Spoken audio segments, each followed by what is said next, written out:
الحمد للہ رب العالمین والصلاة والسلام علی سید الانبیاء والمرسلین وعلی آلہ واصحابہ اجمعین اما بعد فاعوذ باللہ من الشیطان الرجیم بسم اللہ الرحمن الرحیم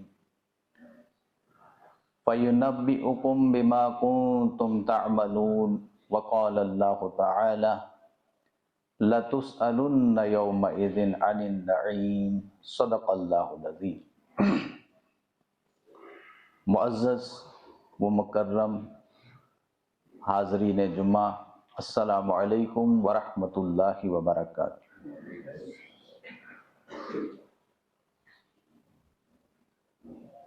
ہم ہر جمعہ کو وعظ، تقریر، نصیحت سنتے ہیں اور سوشل میڈیا کے ذریعے سے بھی مختلف اسکالرز کی تقاریر کو سننے کا موقع ملتا ہے۔ دعوت اور تبلیغ کا کام بھی ہو رہا ہے، لیکن ایک سٹیٹمنٹ جو ہم سب لوگ دیتے ہیں اور جس کا ہمیں خود احساس ہوتا ہے کہ ہماری زندگیاں بدل نہیں رہی۔ کوئی انسان یہ نہیں چاہتا ہے کہ میں بدل نہ جاؤں،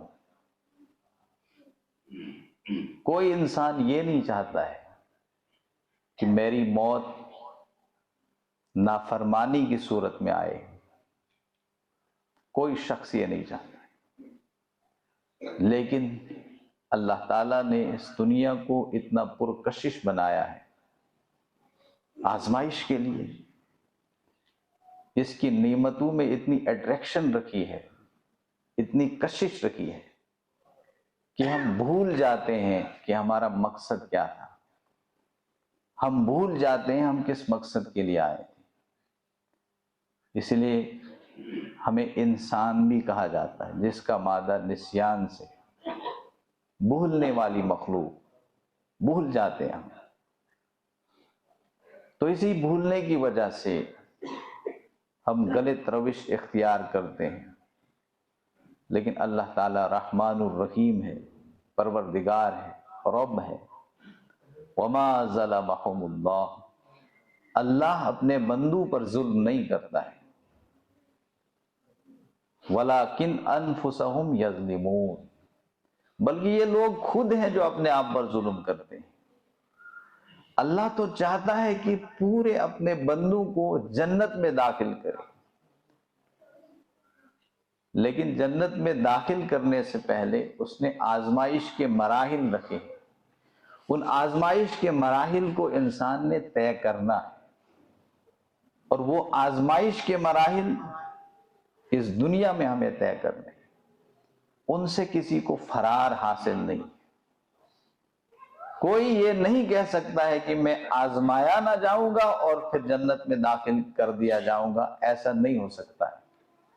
قرآن خود کہتا ہے ام حسبتم ان تدخلوا الجنۃ ولما یأتکم مثل الذین خلوا من قبلکم مستهم البأساء والضراء وزلزلوا حتی یقول الرسول والذین آمنوا معه متی نصر اللہ الا ان نصر اللہ قریب۔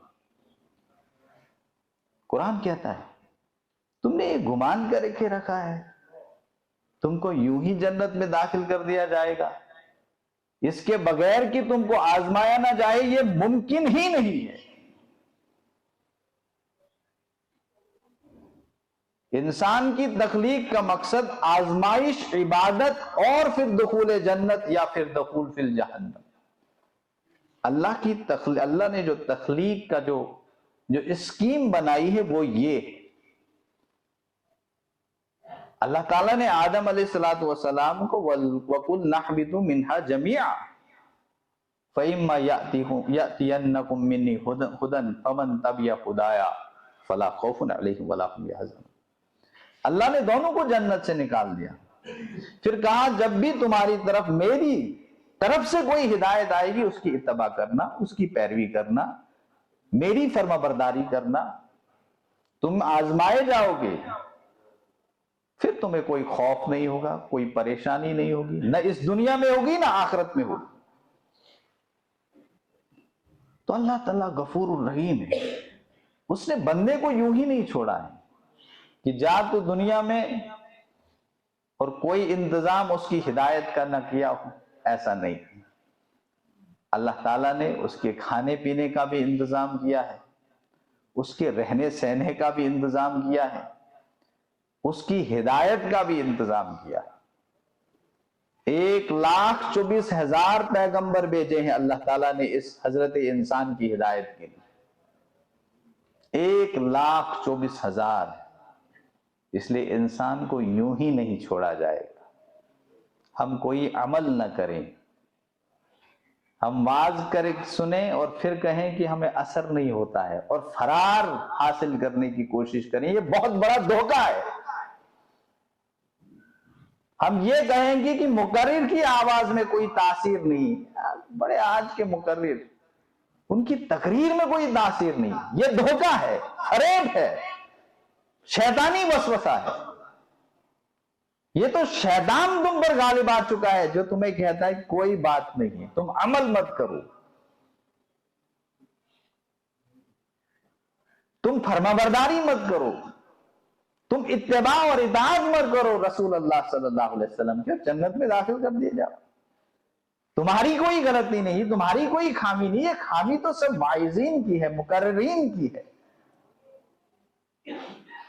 نصیحت کرنے والوں کی ہے۔ نہیں، ہمیشہ اپنے اندر جھانک کر دیکھنا چاہیے، ہمارے دل سخت ہیں، ثم قست قلوبکم، تمہارے دل سخت ہو چکے ہیں، اتنے کی پتھروں سے بھی زیادہ سخت، یہ دل قساوت قلبی کے شکار ہو چکے ہیں۔ یہ وجہ ہے، ایک پتھر ہے جتنی بارش اس پر پڑے گی جب تک وہ نرم نہ ہو اس پہ کوئی بارش کا قطرہ بھی جذب نہیں ہوگا۔ بارش نے تو برسنا ہے، اس کا کام ہے برسنا، اس کا کام ہے اس پتھر کو چھونا۔ اب یہ پتھر کا کام تھا کہ وہ نرم پڑ جائے، جذب ہو جائے۔ انسان کے دل کی کیفیت بھی یہی ہوتی ہے، اس کو زنگ لگ جاتا ہے، یہ پتھر کی طرح سخت ہو جاتا ہے۔ لیکن ایسا نہیں ہے کہ جو پتھر بے جان ہے تو پتھر ہی رہتا ہے، نہیں، یہ نرم بھی ہو سکتا ہے، لیکن اس کو نرم کرنے کی ہم کوشش کرتے نہیں، ہم کوشش کرتے ہی نہیں ہیں۔ تو ظاہر سی بات ہے کسی واعظ کی تقریر کا اثر کیسے پڑے گا ہم پر؟ مجاہدہ کرتے ہی نہیں ہیں، جنت میں جانے کی خواہش ہے ہی نہیں، اللہ تعالیٰ کو خوش کرنے کی خواہش ہے ہی نہیں،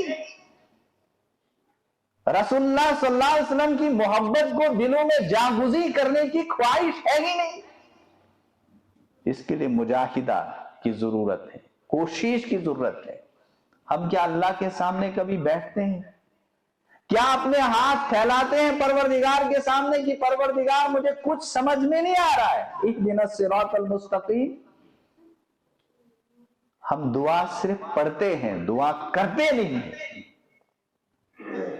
چند بول دعا کے ہمیں یاد ہیں، وہ بول دیتے ہیں، لیکن اللہ سے کوئی مطالبہ کرتے نہیں، اللہ سے دعا مانگتے ہی نہیں ہیں۔ ہم تو مائل بکرم ہیں، کوئی سائل ہی نہیں، راہ دکھلائیں کسے راہ روے منزل ہی نہیں۔ علامہ اقبال کا شعر، جواب شکوہ کا۔ اللہ تعالیٰ فرماتے ہیں میں تو مائل بکرم ہوں، میں تو چاہتا ہوں کہ میرے بندے مجھ سے دعا کریں اور میں ان کی دعا قبول کروں۔ وَإِذَا سَأَلَكَ عِبَادِي عَنِّي فَإِنِّي قَرِيبٌ، جب بھی میرا بندہ مجھ سے کوئی سوال کرتا ہے میں اس کے قریب ہوتا ہوں۔ اجیب الدعوۃ الداعی اذا دعان، اور اس کی دعا کو قبول کرتا ہوں جب وہ دعا کرتا ہے۔ ہمیں ہدایت طلب کرنے کی دعا ہم کرتے ہی نہیں ہیں۔ سب سے بڑی نعمت بقول ڈاکٹر اسرار اور دوسرے علماء کرام سب کہتے ہیں، سب سے بڑی نعمت انسان کو جو حاصل ہو سکتی ہے وہ ہدایت ہے۔ لیکن اللہ سے ہم دوسری نعمتیں تو مانگتے ہیں، لیکن ہدایت کی طلب اور ہدایت کی خواہش دلوں میں نہیں ہوتی. تو یاد رکھ لینا چاہیے کسی بھی اس شخص کو ہدایت حاصل نہیں ہو سکتی ہے جو ہدایت کی طلب نہ کرے. پھر ہم کہتے ہیں وَلَٰكِنَّ اللَّهَ يَهْدِي مَن يَشَاءُ إِلَىٰ صِرَاطٍ مُسْتَقِيمٍ. اللہ خود فرماتے ہیں اللہ جس کو چاہے ہدایت دے. ہاں لیکن اللہ تعالیٰ کی سنت ہے, یہ چاہنے کے پیچھے ایک چیز ہے کہ بندہ طلب کرے, اسی کو اللہ چاہتا ہے. یہ اللہ نے اپنے اوپر کچھ سنت لازم کی ہے کہ بندہ جب دعا کرے کہ پروردگار مجھے ہدایت دے تو اللہ ہدایت دیتا ہے. تو کیا ہم اللہ کے سامنے آنسو بہاتے ہیں, اپنے دلوں کو توڑتے ہیں؟ قساوت قلبی, ہمارے دلوں میں کریکس پڑنے چاہیے جب اللہ کے سامنے دعا کریں. اس دل کو چیر لینا چاہیے جب اللہ سے کوئی دعا آپ مانگیں. تب اللہ کے ہاں کوئی دعا جو ہے وہ قبولیت کا امکان رکھتی ہے. اللہ نوز بیٹر کس کی دعا قبول کرے, امکان رکھتی ہے. خود کہتا ہے ہمیں یقین رکھنا چاہیے, ایمان رکھنا چاہیے. اسی لیے ہم دعا بھی کرتے ہیں اللہم انی اسألک ایمانا مستقیما و یقینا صادقا. اے اللہ مستقیم ایمان دے اور سچا یقین دے. یہ یقین اور یہ ایمان ہونا چاہیے. دعا ہمیں کرنی چاہیے, اللہ کے سامنے ہمیں اپنے ہاتھوں کو پھیلانا چاہیے, تب تک کوئی چیز حاصل نہیں ہو سکتی ہے. اور یہ بات ہمیں ذہن نشین کرنی چاہیے, اللہ ہم سے ایک ایک نعمت کے بارے میں سوال کرے گا, ایک ایک چیز کے بارے میں ہم سے سوال ہوگا, چھوڑا یوں ہی نہیں جائے گا. ایک ایک لمحے کے بارے میں ہم سے پوچھا جائے گا تم نے یہ صرف کہاں کیا تھا, اپنی آنکھوں سے کیا کام لیا تھا, اپنے کانوں سے کیا کام لیا تھا, اپنی صلاحیتوں اور اپنے ٹیلنٹس اور اپنی ذہانت اور فطانت سے کیا کام لیا تھا, اپنی چالاکی سے. معاشرے میں کچھ لوگ چالاک بھی ہوتے ہیں, پک اپ ان کا بہت اچھا ہوتا ہے, جلدی چیزوں کو بھانپ لیتے ہیں. کسی آدمی کی موٹیویشن بہت زیادہ ہوتی ہے, وہ لوگوں کو جلدی اپنی طرف موٹیویٹ کر پاتا ہے. کسی انسان کو اور کوئی ٹیلنٹ ہے, اللہ ہم سے پوچھے گا آپ نے اپنے موٹیویشنل سکلز لوگوں کو اللہ کے قریب کرنے کے لیے استعمال کیے تھے یا کسی اور چیز کے لیے؟ اپنی چالاکی اور بھانپ لینے کا ہنر لوگوں کو اللہ کے نزدیک کرنے کے لیے, لوگوں کو بھلائی کے راستے پر لانے کے لیے استعمال کیا تھا یا کسی اور چیز کے لیے استعمال کیا تھا؟ آپ نے اپنی ذہانت اور فطانت کو کس کام میں استعمال کیا تھا؟ لوگوں کو برے راستے پر چلانے کے لیے یا لوگوں کو اچھے راستے پر چلانے کے لیے؟ کوئی بھی چھوڑا نہیں جائے گا. ہم یہ گمان رکھتے ہیں کہ ہمیں چھوڑا جائے گا, ناممکن ہے. ہم سے پوچھا جائے گا بما کنتم تعملون, تم کیا عمل کرتے تھے, تم کیا فعل کرتے تھے, ظاہراً کیا کرتے تھے, باطناً کیا کرتے تھے, چھپ کے کیا کرتے تھے, کھلم کھلا کیا کرتے تھے. ساری چیزوں کے متعلق تم سے سوال ہوگا.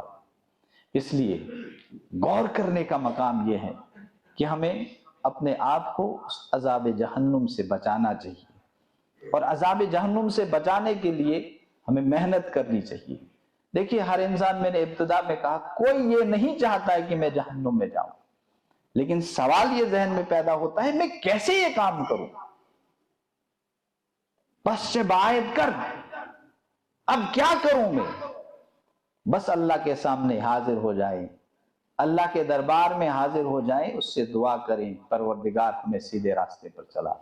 تو آج ایک مصمم ارادہ کریں, انسان کو زندگی میں جو بھی سیکنڈ ملتا ہے, جو بھی لمحہ ملتا ہے, اسے غنیمت سمجھ لینا چاہیے, اور اس لمحے کو اپنے آپ کو بدلنے کا ایک موقع جان لینا چاہیے. اللہ تعالیٰ موقع دیتا ہے. دیکھیے اگر ذرا آپ اس پہ غور کریں گے, اللہ تعالیٰ نے 5 اوقات کی نماز ہم پر فرض کی ہے. کیوں کی ہے؟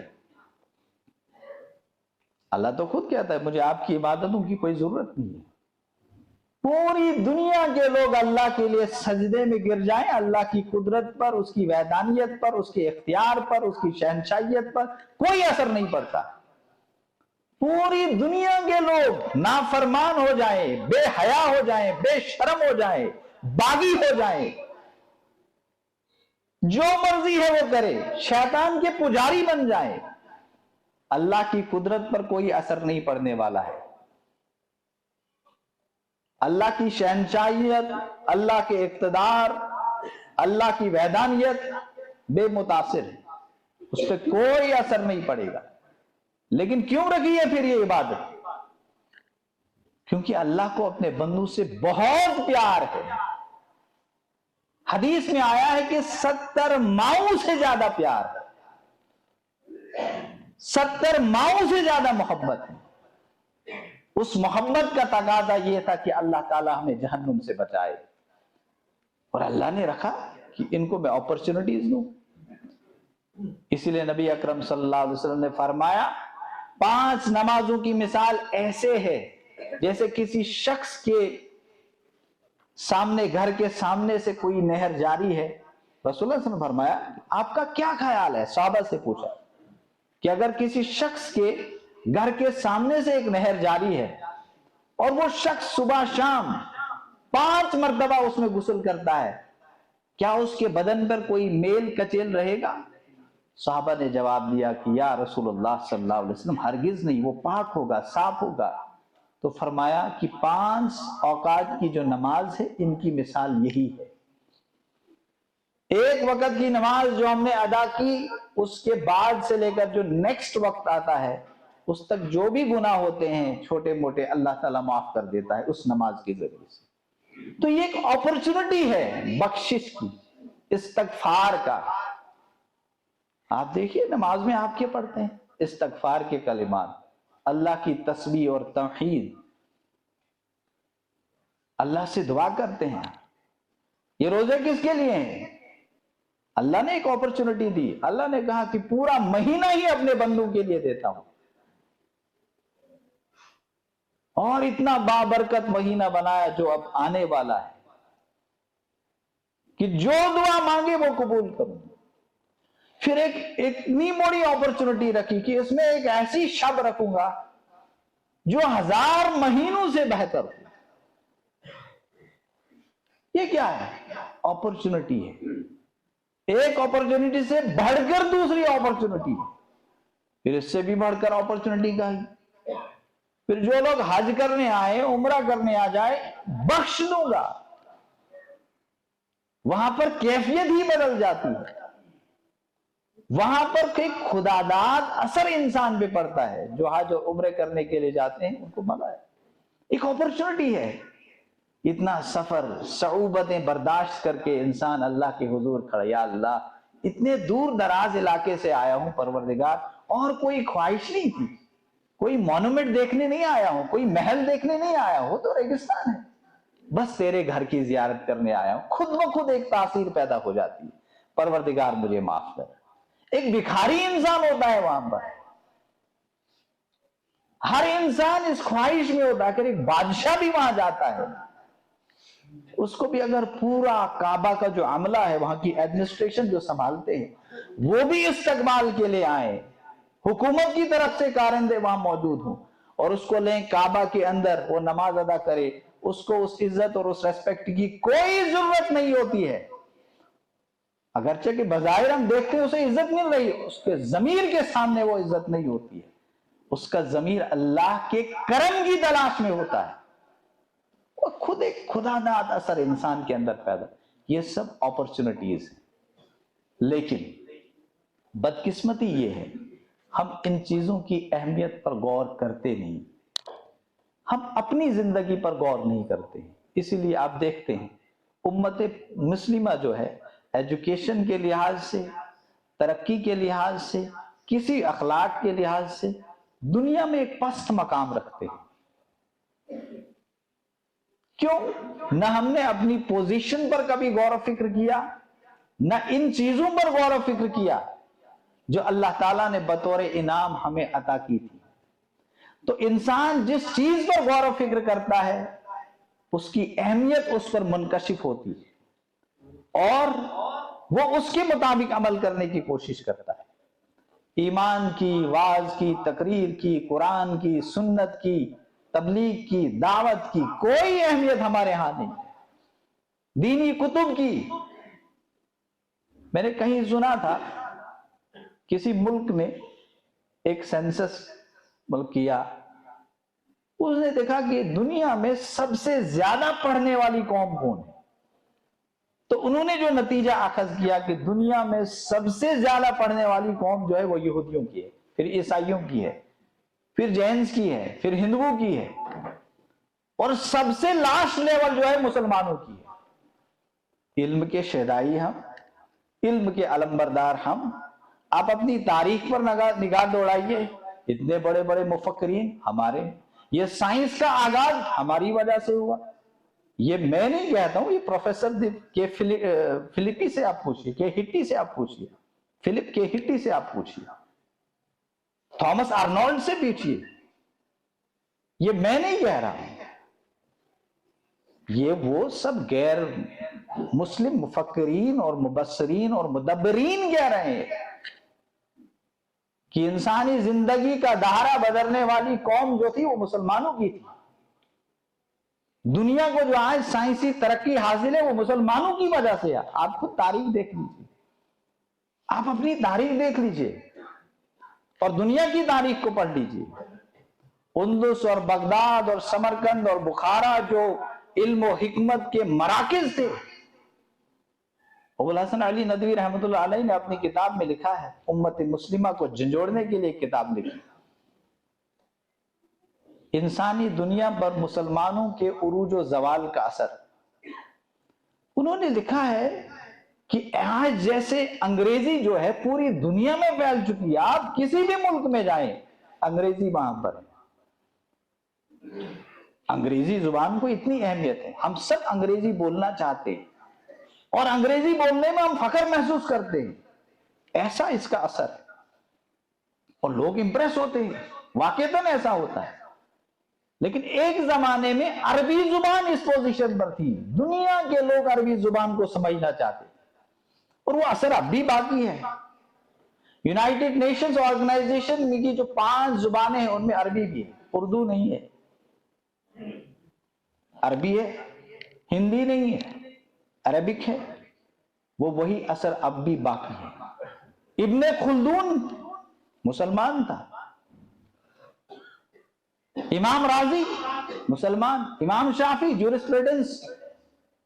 تو میں یہ کہتا ہوں کہ ہم ان چیزوں پر غور نہیں کرتے۔ یہ سب چیزیں جو ہمارے پاس تھی وہ قرآن کی وجہ سے تھی۔ جب ہم نے قرآن چھوڑ دیا، جو بڑے بڑے تجزیہ نگار ہیں جب مسلمانوں کے عروج و زوال پہ لکھتے ہیں، کیونکہ قرآن نے کہا تھا، میرے کہا غور و فکر نہیں کرتے ہم۔ قرآن تو کہتا ہے آپ غور و فکر کیجئے، ان فی خلق السماوات والارض واختلاف اللیل والنہار، ہولاک زمین دیکھ، مشرق دیکھ، مشرق سے ابھرتے ہوئے سورج کو ذرا دیکھ، علامہ اقبال نے کہا، یہ قرآن کہتا ہے۔ قعوداں قیاماں وہ تفکر کرتے ہیں، مومنین کی صفات کے۔ رسول اللہ صلی اللہ علیہ وسلم، نبی اکرم صلی اللہ علیہ وسلم تنہا تھے، یکتا تھے، ہمیں غور کرنا چاہیے۔ مشرک ماحول تھا، جاہل لوگ تھے، بچوں کو زندہ دفن کرنے والے لوگ تھے، سینکڑوں سال ان کی جنگیں اس بات پر چلتی رہتی تھی، اگر گھوڑا ایک کے کسی قافلے کے گھوڑے نے پانی پہلے پیا، دوسرا کا پیچھے رہ گیا، سینکڑوں سال جنگیں چلتی رہتی تھی۔ ایسی جاہل قوم تھی۔ رسول اللہ صلی اللہ علیہ وسلم یکتا تھے، تنہا تھے، اٹھے، انقلاب کی نوعید دی، دعوت دی، بدل گیا سب کچھ۔ تب سے ہی تو ساری دنیا میں روشنی آ گئی۔ اس کے بعد بڑے بڑے امام ابو حنیفہ رحمۃ اللہ علیہ آئے، امام حنبل رحمۃ اللہ علیہ آئے، امام مالک، امام شافعی۔ دنیا کو، ہسٹری کو ریکنسٹرکٹ کرنے کا طریقہ مسلمانوں نے سکھایا۔ دیکھیے آج جو ہسٹورینز ہیں یہاں گھاٹ میں الحمدللہ پڑھائی اور ایجوکیشن کے لحاظ سے بہت آگے ہیں آپ لوگ الحمدللہ. آپ یہ بات اچھے سے سمجھ سکتے ہیں. ہسٹری میں ایک نیا ٹرینڈ ہے. ایک زمانے میں ہم ہسٹری پڑھتے تھے بادشاہوں کی کہانی, ایک زمانے میں ہم ہسٹری پڑھتے تھے بادشاہوں کی لڑائیوں کی کہانی, محلات کی تفصیل. آج جو ہسٹری میں نیا ٹرینڈ آیا, نہیں, کسی بھی جگہ کے بارے میں پڑھنا اگر آپ کو ہے, وہاں کی آب و ہوا, وہاں کے لوگوں کا مزاج, وہاں کے لوگوں کے آداب و اطوار کو بھی پڑھنا ہے. میں ہسٹری پڑھاتا ہوں 10th 9th میں, کبھی موقع ملتا ہے. وہاں ایسا ہے, ہم جب پڑھتے تھے ہسٹری, ہم نے مغلوں کی کہانیاں پڑھی, مراٹھوں کی کہانیاں سنی, خلجی ڈائنسٹی, وہ غلاموں کی کہانیاں سنی, لڑائیوں کی کہانیاں پڑھی, بس. لیکن آج ایک نیا ٹرینڈ ہے اور اس کو کہتے ہیں ماڈرن ٹرینڈ. یہ کرنٹ ٹرینڈ ہے. یہ کرنٹ ٹرینڈ کس نے دیا؟ میں نے جب ابن خلدون کی کتاب جو ہے مقدمہ ابن خلدون کو پڑھا, اس کا مقدمہ پڑھا, اس میں لکھا تھا یہ جو نیا ٹرینڈ ہے یہ دنیا میں آج جو ہے ابن خلدون سے لیا. He was a Muslim, مفسر بھی تھا, مؤرخ بھی تھا. کس سے لیا؟ ابن خلدون سے لیا. ہوائی جہاز بنانے والا پہلا مسلمان تھا. آپ کو یہ معلوم ہونا چاہیے. آج یہ جو دوربین ہم استعمال کرتے ہیں, راکٹ لانچر جہاز میں چلتے ہیں, آپ کو یہ معلوم ہونا چاہیے ٹیپو سلطان پہلا آدمی تھا جس نے راکٹ لانچر بنایا. ہمیں معلوم ہے. مسلمان اس ترقی کے اس لیول پر تھے, لیکن کیوں تھے؟ قرآن کی وجہ سے, ایمان کی وجہ سے. ایویسینیا بھی جس کو کہتے ہیں, القانون فی الطب کتاب لکھی ہے, اور وہ ایک انسائکلوپیڈیا ہے, اور اس کے مطابق یہ آتا ہے وہ حافظ قرآن بھی تھا, وہ حدیث جاننے والا بھی تھا, بہت بڑا عالم بھی تھا, اور بہت بڑا سائنٹسٹ بھی تھا. ان کے متعلق یہ آتا ہے کہ جب اسے کوئی مسئلہ پیش آتا تھا, کوئی مشکل پیش آتی تھی, وہ مسجد میں جا کر 2 رکعت نفل کر کے اللہ سے دعا کرتا تھا, وہ مشکل اس کی وہ مسئلہ حل ہوتا تھا. اتنے بڑے سائنٹسٹ. آپ گوگل کیجئے, آج یہ گوگل اور سائنس اور ٹیکنالوجی, ہم فیس بک پہ اور نہ جانے کس کن چیزوں پہ اپنا وقت ضائع کرتے ہیں. ان چیزوں کی ریسرچ کیجئے. ہم ریسرچ نہیں کرتے ہیں. ایویسینیا دیکھ لیجئے. تو مسلمان ایک زمانے میں اس لیول پہ تھے. یہ تو یورپ کے لوگ وہاں اندلس گئے ہیں کیونکہ وہ نزدیک پڑتا تھا, وہاں پر انہوں نے عربی سیکھی ہے, وہاں پر پھر انہوں نے جو بھی علوم وہاں پر رائج تھے ان پر کام کیا ہے, تب جا کر جو ہے پھر اپنے وطن واپس آئے ہیں, اور وہ علوم بھی ان کے ساتھ چلے آئے, اور وہ محکوم تھے, غریب تھے. ظاہر سی بات ہے وہی لوگ ترقی کرتے ہیں جنہیں اپنی غربت کا اور اپنی محکومی کا احساس ہوتا ہے. وہ احساس ہم سے کھو چکا ہے.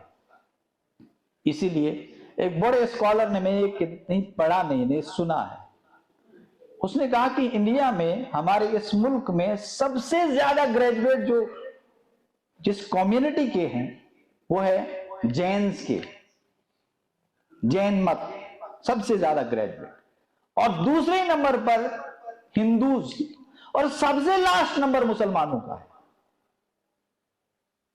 یہ حقیقت ہے. اور اس کی سب سے بڑی وجہ ہے قرآن کے ساتھ, حدیث کے ساتھ ہمارا جو تعلق کمزور ہوا ہے. کسی بہت بڑے مسلم اسکالر سے کسی نے سوال کیا, جناب مسلمان سائنسی ترقی میں آج بہت پیچھے ہیں, آپ لوگوں کو قرآن اور حدیث پڑھاتے ہیں, آپ کہتے ہیں کہ دنیا میں سب سے زیادہ مذہبی تعلیم کے اعتبار سے جو قوم سب سے آگے ہے وہ مسلمان ہے, لیکن سائنس کا ٹھیکہ کیوں نہیں لیا آپ نے؟ سائنس میں کیوں آپ پیچھے ہیں؟ تو اس نے بڑا اچھا جواب دیا. اس نے کہا کہ جب یہاں انگریز حکومت کرتے تھے,